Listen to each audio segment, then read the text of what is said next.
kakati biba ebiriwo bingi nnyo oluvannyuma lwa ekiwandiiko ekyafuluma okuva eri mu Nuupu bibaddewo bingi nnyo naye kakati waliwo ebibadde bitandise okujja gwe nga bakuwa emmotoka yo nga bagikola batya gwe nga oba ontegeera kakati omukulu ndowooza n'avaayo n'agamba kanyongere okutangaaza ku by'emmotoka yange kakati ekyali nti emmotoka bw'ejja mu Uganda basooka tugamba nti emmotoka waliwo omuzira kisa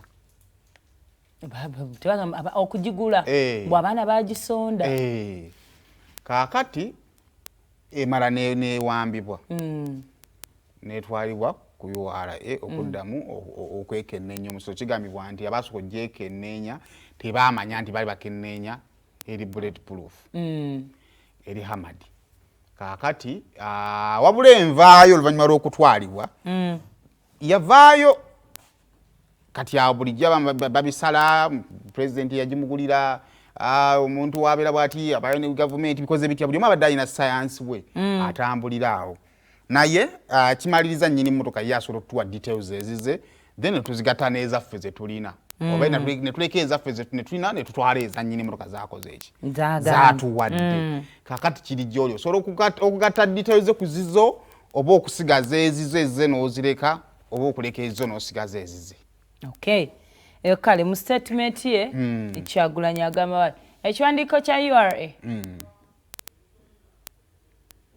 kale kangende ku statement ya Bobi Wine agamba on the bulletproof vehicle and that talk of 370 million za quotinze kati 370 million zeza gwe gwali omusolo gwali gugiteereddwako ogwa anti kati wano tugenda kimanya eno mu kiwandiiko waliwo initial ogwagiteekebwako nga tebannamanya nti eri ya Bobi Wine iyo 883 8 yes kakati agamba out of ignorance and sheer malice some regime apologists in response to our hard stance on corruption have deliberately and repeatedly tried to drive the following false narratives esokera ddala that Museveni forgave us some taxes on the bulletproof vehicle. That yakubiri I was paid gratuity of 370 million when I left parliament. Kati tugende ku motoka. Kati fe tuli ku motoka. Era kati annyonnyola esooka y'emmotoka. On the first issue ey'emmotoka that bulletproof vehicle was legally mu mateeka imported and subjected to all legal processes. Yayingizibwa mu mateeka era neeyita mu mitenda gyonna egy'amateeka. Kasekemalayo no first gundi so ojexplain. We had brought it under someone else's name because we knew how they would react if they immediately knew it was Bobi Wine's car. Yagulibwa mu mannya ga muntu kubanga baali balowooza nti singa egirwa mannya ga Kyagulanyi wayinza obbaawo ebiyinza okubaawo. It was taken to the Directorate of Interpol in Kololo and they fully cleared it. It was then taken to the Forensics Department of Police in Naguru and they too cleared it. Then we took it to URA and they did their own independent verification and assessed the relevant tax of ziri echinana mu 8 which we paid in full. Yatwalibwa ku Interpol, yatwalibwa ku Forensic, then netwalibwa ne ku URA gye baatuukira ku ssente ez'obukadde 8 ne mitwalo 6 awezigwamu. For several months, regime authorities raised no issue whatsoever. It was until we transferred the vehicle into my names of Kyagulanyi Robert Sentam that they panicked and tried to look for every reason to impound it. First, they claimed that bulletproof vehicles require the clearance of the Ministry of Defense, but there was no law to back this claim. After that, they wrote to us claiming that it was undervalued. They claimed that when the police first inspected it, they did not realize it was a bulletproof. You can imagine. They then asked us to hand it back to them, what we did in April 2021. Mbadde nzivunula motoka yabayitangako awo tebagifangako ne bagikebera ngati baamala ogikebera bulungi motoka yabayitangako awo nga tebalina buzibu aki emotoka emala kukyuka nedda mu mannya ga Kyagulanyi batandika okufuna obuzibu bagezaagezaako byonna bye bagezaagezaako ne bikola ki ne bigaana paka bye bagamba nti emotoka baali bajanda valuinga ne batugamba batugiweeyo era twagiweeyo mu Apple badde mbagivaluinge. Okay. Also following the discovery that it was my car, They sacked the URA, Interpol, and forensic staff who cleared the vehicle. Some of them were even summoned by CMI for interrogation and detained. The man in those names, the car was imported, had to run away from the country after receiving numerous threats. Yakira emotoka mu yuwala eba mugoba emotoka bwe manya bwe ntwagireetera yadduka mu ggwanga nga bamukanga n'ebirala byali awo. Okay, ndoza kantu kamaleyo sente zino ze bayongeramu. We immediately sued the Commissioner General of URA through our late brother, Councillor Mary Anthony. Era wa ne bateekawo suit kwe omusango kweguli. It is then that they wrote back to us claiming that the car was undervalued. They claimed that instead of $1,880,000 initially assessed, then they should have charged 698 over sentence sukam 300 million shillings. Kakati emotoka bwe twali ne bagamba nti bali bajanda value baloopa bayita mu kanso wa America kyomugenzi era yuwala egamba nti nedda kitufu bali banda value tezalina kuba 88 zali zisoba mu bukadde ebisatu. Yes. Yeyo gundi ya America jibateeka kuloopa evaayo etya. Kale, as everyone can see, if the car belonged to any other Ugandan, they would never have asked for extra money or even asked for inspect the vehicle. We believe that after realizing that it was my car, they wanted to re-examine it and understand its features or even plant other devices. No wonder when they took it away, it was subjected to inspection of SFC and CMI operatives. Anyway, we applied for review of this outrageous tax in accordance with the law and issued a notice to also sue them before the tax appeals tribunal. After more than 2 months from the time they impounded it, they wrote to us returning the vehicle. And because they are a bunch of politicians doing Museveni's bidding, they claimed it was him who instructed them to hand it over. Even then, they claimed that the imposed tax was still outstanding, perhaps out of shame. They have never followed it up again because they know they had no legal basis whatsoever. Therefore, Museveni did not forgive us any tax on that vehicle. URA simply had no legal basis to impound it. Ebyo kati bidindoze bya emitwalo ebisatu mu 7 byebiddako naye by'emmotoka byebyo kakati.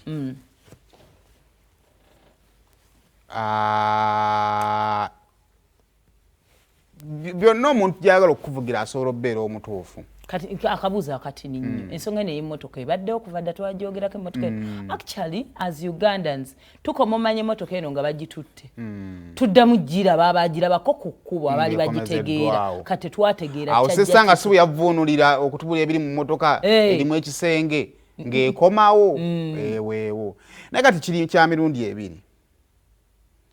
Singa bano teba undervaluing nga we bagamba ekitegeezo yandisasudde ssente entuufu oba yandiremereddwa kubanga abantu This is 2021 Observer from URA returns Bobi Wine's bulletproof car after Museveni order. Abantu bangi kati ngenda kugamba wale abantu abafuna okuva e Sudan n'ajula tugamba obukadde nga 10 agenda tuka kuyuwala engo omusolo gwayo mungi either n'agivugira ku kipapula oba n'agyesonyiwa. Kati singa abagamba nti bajanda value nga tebajanda valuinga either yandisasudde oba yandimulemeredde. Kakati ng'omaze okuddamu okugisika ekigeze emmotoka ebyesigadde mu maseyo either ogisigazo n'akuwa ssente oba okugamba nti kale njikuwadde. Oba ntegeerekeka nti ono yajja n'atwala emmotoka n'agamba kale katugitwale tuddemu tugikole ki tugi-inspecting. Ono ye ng'omulimu gwe gusigalaku kuloopa nti waki mwansalira ssente ziri nenzisasula ate muŋŋamba nti nalina sasula ki endala wakati nga tuli mu kuloopa eyagitwala n'agamba kale njikuwadde. Because ndopye nawe kenyini kayinza okwakasa byonna biri either way nsobola okubanga ngambe bambira katazisobola oba nsobola okugamba nedda ayinza otusingirayo. Kakati buli omu avuga propaganda mu direction ejana gyamuvuguza asobola obbeera because ono ye mu nsonga yagamba singa ali munna Uganda mulala nga basoko declaringa eshegeza ali agenda vuga emotoka ye the moment bwe bakola transfer zanga eya Kyagulanyi katugitwale kadene awo omuntu nosigala nga gwali ku ntolize gwatsalawo kubanga yagitwala njikuwadde iyo kutwala emotoka government yasigala nga iri mu control yayo kale ekitegezere yagikwata n'egimukola ki kati lwaki yagimuddiza eyo debate yayina emmotoka nga avuddeyo n'agamba anti yayina emmotoka yagamba ba finding out bwe baaloopa olindowooza ye ate n'agamba kale kiba kirowoozo okuva ewa sayidi ya Kyagulanyi era wano era akyogerako okuva ku sayidi ye yalagira aba URA bagiteeka naye atuwe ku statement yaba alina otuwa statement kakati atalina statement wakati ayo ya president wenna mwena muli mu propaganda. Actually, this has nothing to do with the president. It has. URA yayina okujja n'etubuulira lwaki omusajja bamuddiza emmotoka anagali kiri bwe kiti ekyamazima kuba ye Bobi Wine wadde nga muteekamu ennya lya president Bobi Wine ye yasuwinga URA because you're in charge. You're in charge. So we need the URA's statement. Why did they give him back the car? Did he pay the 100 million? Ani wano mu Uganda wano mmotoka eziyingira nga tezisasudde musolo. Weziri. Oba baati omusajja ayinza obasingira mu kati ani kachenva kugamba nti buli ayagala otambuza propaganda kisinzira wajjo. But because you are also a board of government, that's why they're saying Museveni cleared it. Yagamba nti kola mugireke egende. Kati paka okuleka alina statement ya president gwaso tugamba nti fulinze bena president yagamba mu office yagamba omusajja mumuwe emmotoka. Kati ensonga lwaki kubanga president asobola kulaba nga omusango gye gugenda gusobola obbakubirayo. Oba president asobola kugamba nti nedda kijja kulabikanga nze ono anvuganya gwenkola ki gwenjiganya asibwe ekitwe kiba nti mugambe nagambye kamale gamuwe emmotoka ye ekyo nakyo kiri awo naye kitu nakisobola okuva nga kirabikanga gamba n'akamotoka omutoka n'alabikanga benvuganya mbamalako emirembe n'akamotoka nkamugjeeko mukamulekere